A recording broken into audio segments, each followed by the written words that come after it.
আসসালামু আলাইকুম। বাংলাদেশে বর্তমানে রাজনৈতিক দল হিসেবে এনসিপি বেশ প্রভাব বিস্তার করছে।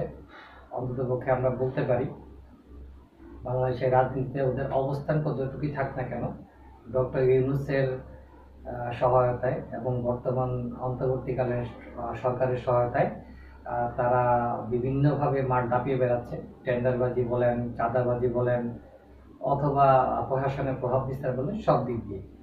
তো এনসিপির যে প্রধান নাহিদ ইসলাম, উনি আজকে বললেন যে নির্বাচন কমিশন সংস্কার না হওয়া পর্যন্ত তারা নির্বাচন কমিশনে তারা নিবন্ধনের জন্য যাবেন না।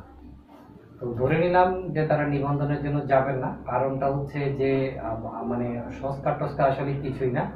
আসলে যে নির্বাচন কমিশনের যে আইন আছে, সেই আইন অনুযায়ী একটা দল নিবন্ধন করতে যে পরিমাণ ক্রাইটেরিয়া ফিল আপ করতে হয়, সেই ক্রাইটেরিয়া ফিল আপ করতে তারা পারছেন না। আর সেই জন্যই তারা নির্বাচনে আসতে চাচ্ছেন না, বা নির্বাচনের তাদের দলের নিবন্ধন করতে চাচ্ছেন না। এর বাইরে আসলে আর অন্য কোনো কিছু নেই।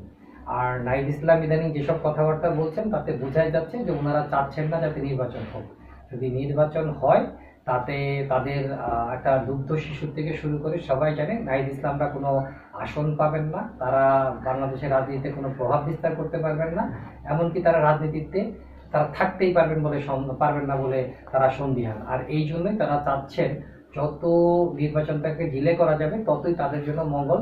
তাতে তারা তাদের যে আখের গোছানোর চেষ্টা করছেন, যে নতুন বন্দোবস্তের আশা নিয়ে বাংলাদেশের মানুষ 2024-এর 5ই আগস্ট একটা বড় স্বপ্ন দেখেছিল, সেই স্বপ্নটা ধূলিসাৎ হয়ে যাচ্ছে এই সব সমন্বয়কদের কারণে। যারা সমন্বয়করা যখন যাদের কথায় বাংলাদেশের মানুষ আন্দোলনে একত্ববদ্ধ ছিল, তাদের কথায় আন্দোলনে মানুষ ঝাঁপিয়ে পড়েছিল, সেই সব সমন্বয়কদেরকে এখন মানুষ আর নেতৃত্ব হিসেবে চিন্তা করছে না। তারা তাদের সম্বন্ধে যেসব নেগেটিভ ধারণা বর্তমানে বাজারে চালু হয়েছে, যা অনেকাংশেই সত্য, তারা চাঁদাবাজি করছে, তারা টেন্ডারবাজি করছে, তারা প্রশাসনে রদবদলে তারা টাকা পয়সার বিনিময়ে পোস্টিং করিয়ে দিচ্ছে, এইসব কাজ ছাড়া তারা কিছুই করছে না। তাদের দ্বারা বাংলাদেশের মানুষের কোনো নতুন বন্দোবস্ত হবে না। তারা চাচ্ছে যে এই সরকার, অর্থাৎ ইউনূস সরকারের যারা বর্তমানে সুবিধাভোগী, তারা চাচ্ছে যে এদের মাধ্যমে যদি তাদের সরকারটাকে দীর্ঘায়িত করা যায় তাহলে তাদের জন্য মঙ্গল। তারা আরো কিছুদিন শেখ হাসিনার মতো, শেখ হাসিনা হয়তো 17 বছর বাংলাদেশকে লুটপাট করেছে, তারা 17 বছর না পারলেও 2-3 বছর লুটপাট করবে। সেই লুটপাট শেখ হাসিনার 17 বছরের লুটপাটের চেয়ে কোনো অংশে কম হবে না। এনসিপির কথাবার্তা, এনসিপির কার্যক্রম এবং বর্তমান ইউনূস সরকারের কার্যক্রম দেখে মানে খুব সহজেই অনুমান করা যায় তারা আসলে বাংলাদেশের জন্য ভালো কিছু বয়ে আনছে না। তারা শেখ হাসিনা স্টাইলে সরকার চালাচ্ছে এবং তারা চাচ্ছে শেখ হাসিনার মতো লুটপাট করে পালাতে। আর ইউনূস সরকারের সবচেয়ে বড় বৈশিষ্ট্য হচ্ছে এখানে বেশিরভাগ উপদেষ্টাই, অর্থাৎ সুবিধাভোগী, দ্বৈত নাগরিকত্ব নিয়ে চলছে। তারা বাংলাদেশ থেকে টাকা পয়সা তছরূপ করে তারা তাদের বিদেশে আইসে জীবনে ফিরে যাবে।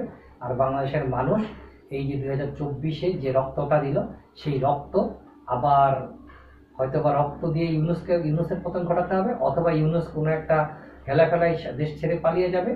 আর বাংলাদেশের মানুষের এই রক্ত আবারও 1971 সালে রক্তের মতো বৃথাই যাবে। আমরা আশা করব ডিসেম্বরের মধ্যে একটা সুষ্ঠু নির্বাচন করে, এসব ধানাই বানাই না করে ইউনূস সরকার একটা নির্বাচিত সরকারের হাতে ক্ষমতা হস্তান্তর করে চলে যাবে।